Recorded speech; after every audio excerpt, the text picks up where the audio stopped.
porque ele era patrocinado pela Petrobras, mas de qualquer maneira é um trabalho que não é dentro das secretarias de Estado, mas que foi extremamente abrangente. E até lembrando Leia Brasil, esses projetos todos, de certa forma, todos, a maioria deles continua existindo nos lugares em que mais houve envolvimento da comunidade, etc.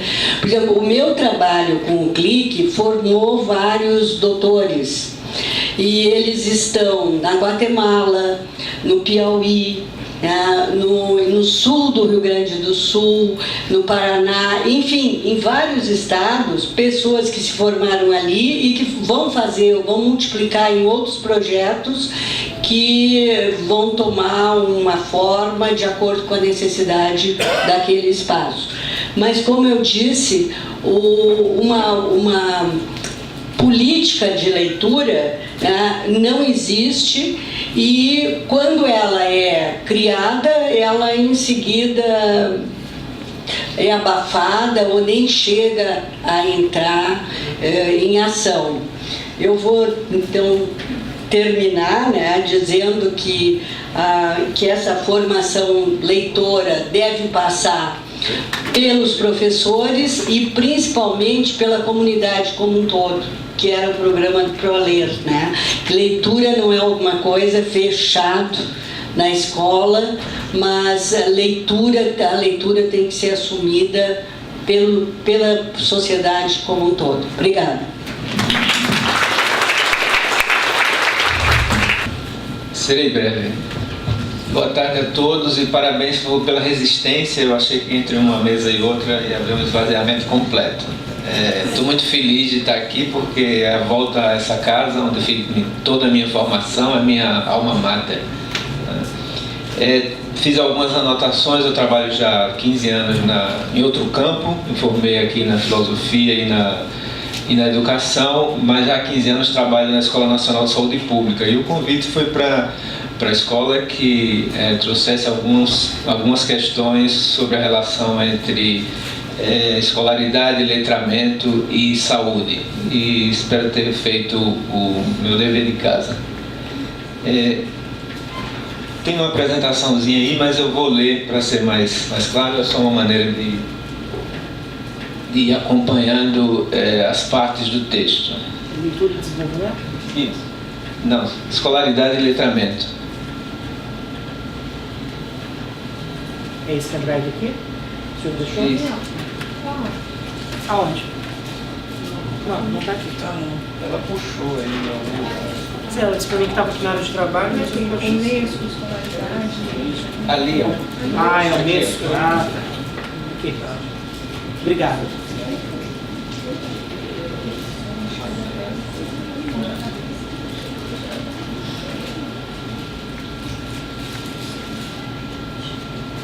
Bom, não se preocupem com o que tem aí, não. É só uma maneira de acompanhar. Uma visão mais ampliada de saúde, não considera apenas relações das pessoas com as doenças ou os processos de adoecimento, mas a saúde como um estado de vida em boas condições que deve ser promovido e mantido. Desde o século XIX que se tem essa visão já bem sedimentada, numa parceria curiosa entre médicos, principalmente os alemães, depois franceses e ingleses, e cientistas sociais, que viram que os processos de adoecimento não estavam relacionados apenas a questões biológicas individuais, mas os contextos sociais em que as pessoas viviam e adoeciam. Essa é uma visão mais abrangente e consistente dos fenômenos relacionados à saúde, incluindo, essa visão incluiu entre os seus condicionantes e determinantes a renda, a habitação, o saneamento, o emprego e a educação, ou seja, as condições gerais de vida e de trabalho das populações e dos indivíduos. É a partir dessa perspectiva, então, que a saúde pública se constituiu como um campo de conhecimento, de ação política, e é a partir daí que eu vos falo. Os avanços das ciências biológicas, desde o final do século XIX e principalmente no século XX, com a crescente e vasta produção de vacinas e medicamentos, elas não negam, né, embora há quem acredite que sim, nem refutam esse modo de interpretar os fenômenos da saúde, mas apenas lhe acrescentaram novos sentidos e estratégias. Bom, se a educação, né, se essa visão da saúde pública é consistente, se a educação considerada aqui, nessa minha fala, como nível de escolaridade, é reconhecida como um dos fatores determinantes para a prevenção de doenças e para a promoção da saúde, a baixa escolaridade aparece em diversos estudos como um dos principais fatores de risco para o desenvolvimento de sérios problemas de saúde, com desdobramentos importantes para a vida dos indivíduos, das populações e, consequentemente, para o sistema de saúde, incluindo a elevação considerável dos custos do sistema. Designamos aqui, por fator de risco, um conceito importante, aquilo que amplia as chances de um indivíduo ou de uma população adoecer. É certo que a baixa escolaridade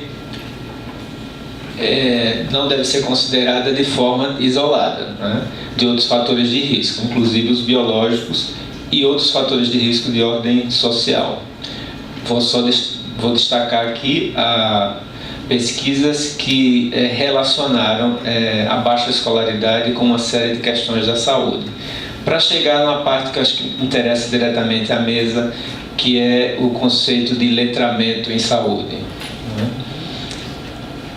Em um levantamento preliminar que qualquer um de nós pode fazer hoje, né, com descritores de nível de escolaridade e saúde, é possível encontrar uma quantidade significativa de relatos de pesquisa em forma de artigo científico que relacionam escolaridade com uma série de questões de saúde, como acompanhamento do período pré-natal, desenvolvimento cognitivo das crianças, saúde bucal infantil, obesidade, sedentarismo, estresse, contaminação por agrotóxico.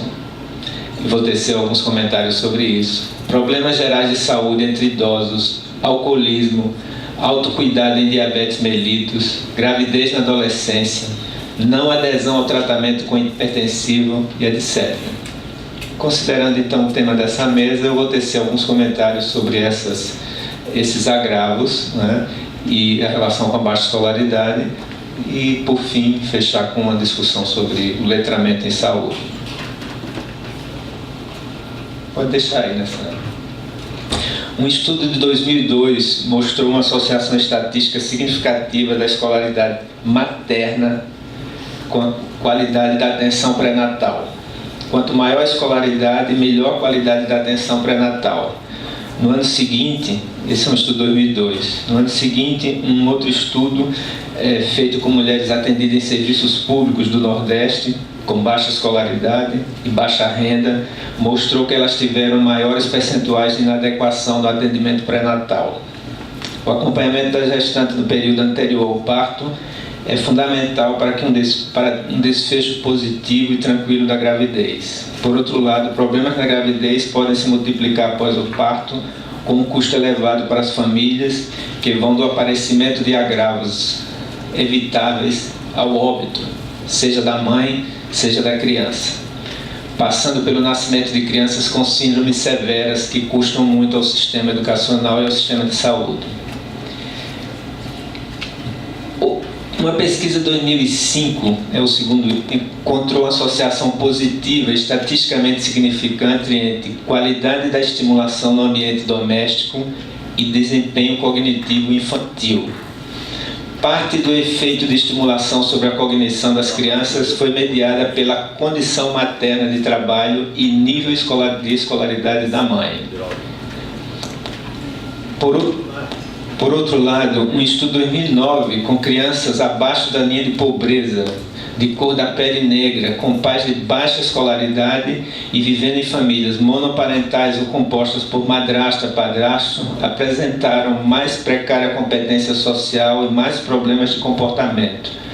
À medida que se elevaram os fatores de risco, crescia a prevalência das crianças com baixa competência social e problemas de comportamento.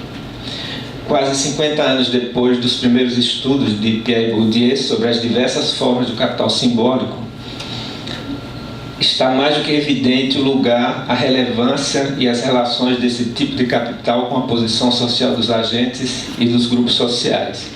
Uma criança com baixo nível de estimulação e desenvolvimento cognitivo comprometido terá muito mais dificuldade para seguir o curso normal da carreira escolar. Vai evadir ou vai fracassar, né? Sabemos que o desalinhamento ou desajuste da idade com a série escolar ainda é um dos problemas importantes e de custo social elevado para o sistema educacional brasileiro. Consumo de frutas e hortaliças e escolaridade. Uma pesquisa de 2009 demonstrou associação positiva entre o consumo diário de frutas e hortaliças e a renda, mas também com o nível de escolaridade. Embora ainda exista um contingente de pessoas subalimentadas em termos de quantidade no Brasil, uma questão que se apresenta como um problema crucial atualmente é a baixa qualidade da dieta, como o excessivo consumo de carboidrato, gorduras e alimentos processados. Na reversão desse quadro, a elevação do nível de escolaridade é um fator determinante. Escolaridade e contaminação por agrotóxicos. Escolaridade também aparece como um fator de destacada importância entre os indicadores socioeconômicos na prevalência de intoxicação quando da utilização de agrotóxicos. É uma pesquisa de 2001. Nesse caso, assim como em outros que estamos analisando, o problema de saúde gerado em indivíduos se desdobra no coletivo, elevando consideravelmente os custos sociais do mesmo. Agricultores contaminados chegam ao sistema de saúde público e alimentos contaminados chegam às nossas mesas. Escolaridade e obesidade e diabetes. Em relação à obesidade, já se pode falar em epidemia. Na última década, cresceu consideravelmente o número de pessoas com excesso de peso no Brasil. Segundo a pesquisa Vigilância de Fatores de Risco e Proteção para Doenças Crônicas, por inquérito telefônico Vigitel de 2014, são 52,5% dos brasileiros dentro desse grupo. Em 2006, quando a investigação pelo Vigitel começou, o índice era de 43. Há 2 anos atrás, ela estava em 52. Excesso de peso inclui obesidade e sobrepeso. Não vou detalhar a diferença entre um e outro, acho que não é importante. Mas 2 pesquisas de 2006 mostraram que a prevalência de obesidade variou inversamente com o nível educacional, especialmente entre as mulheres. Ou seja, as mulheres com maior escolaridade apresentavam menor prevalência de obesidade. Essa questão também está relacionada com o já comentado baixo consumo de alimentos saudáveis entre aqueles com baixa escolaridade e baixa renda. Nesse sentido, uma pesquisa de 2003 indica que, mantida a tendência atual de concentração da obesidade nos estratos sociais menos favorecidos, e isso é contraintuitivo, né? Repito, tendência atual de concentração da obesidade nos estratos sociais menos favorecidos, serão enormes as repercussões futuras sobre a distribuição social da carga total de doença no Brasil e em outros países onde se identifiquem tendências semelhantes. Além da obesidade ser um problema em si, estudos prospectivos têm demonstrado que a sua ocorrência aumenta de forma significativa a morbimortalidade por diversas doenças não transmissíveis, entre as quais diabetes mellitus, não insulino dependente, hipertensão arterial, doença coronariana isquêmica, doença da vesícula biliar, doença do aparelho locomotor e os cânceres de colo, mama, endométrio e próstata. Alô? Ainda em relação ao diabetes, a adesão ao tratamento tende a ser menor em indivíduos com baixa escolaridade. Isso.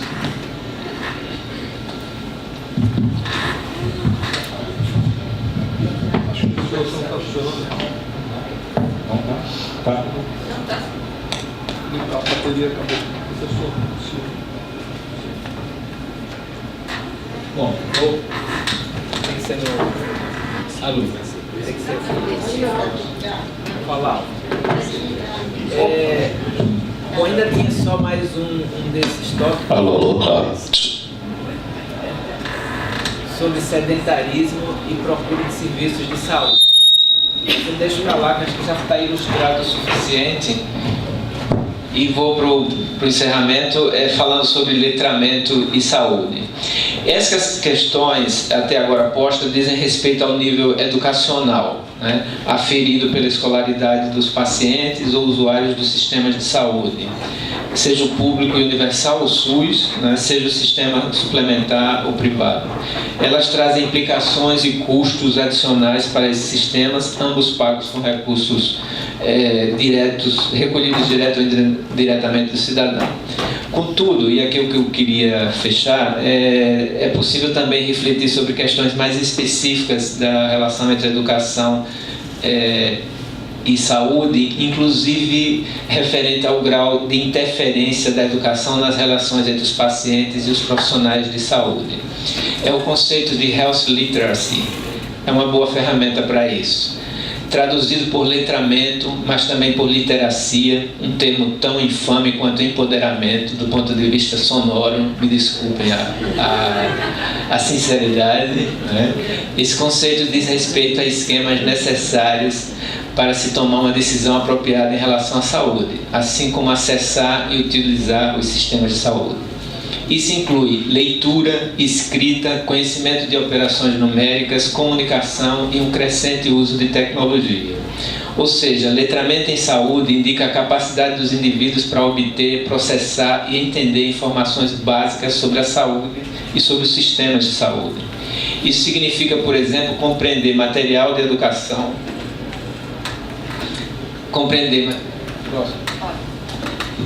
material de educação para a saúde, panfletos, propagandas, rótulos de alimentos, fórmulas de medicamentos, determinação correta da instrução em uma prescrição, instrução de alta, documentos de consentimento informado quando a gente participa de pesquisa, formulários médicos, pedidos de seguro, contas médicas. Frequentemente os médicos e outros profissionais de saúde superestimam o letramento em saúde dos pacientes ou não verificam os esquemas básicos que os pacientes dispõem para a compreensão de informações e instruções relacionadas à saúde. Por outro lado, os próprios pacientes ou usuários, nós, né, falhamos ao não reconhecer as nossas próprias limitações para compreender as informações e as instruções dos profissionais de saúde. Desculpa. Uma pesquisa ampla feita nos Estados Unidos da América do Norte mostrou que as taxas mais baixas de letramento em saúde estão entre aqueles com menor escolaridade, aqueles que não falavam inglês antes de ingressar na escola e aqueles que vivem abaixo da linha de pobreza.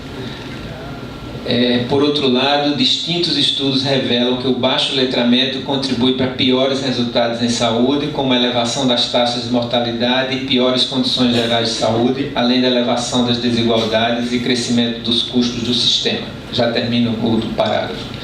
Gostaria de terminar essas reflexões preliminares sobre as reflexões entre escolaridade, letramento e saúde, lembrando que a relação entre profissionais de saúde, com destaque para os médicos, e o paciente, o usuário, é um componente central do cuidado. Os profissionais de saúde podem se valer de diversas estratégias para diminuir a distância que os separa daqueles que necessitam do seu trabalho, principalmente dos que têm baixo nível de escolaridade e letramento. Exemplos dessas estratégias, retirados também de uma pesquisa americana. Usar a linguagem simples, aquela que os pacientes usam e não os termos dos especialistas, usar sentenças curtas, limitar o uso de informações por consulta, priorizando as mais importantes, confirmar se os pacientes entenderam as informações e prescrições, rever os materiais de educação destacando os pontos-chave, favorecer o protagonismo dos pacientes com perguntas como: que questão você tem? Criar planos de ação para os pacientes com etapas bem definidas, etc. Todas essas preocupações, que não são consenso entre os profissionais de saúde, parecem reforçar a relevância da leitura para a vida individual e social, pois todas as estratégias listadas visam, sobretudo, mitigar o baixo domínio da capacidade de compreensão que tem na leitura sua principal chave, seu alfa e ômega. Muito obrigado.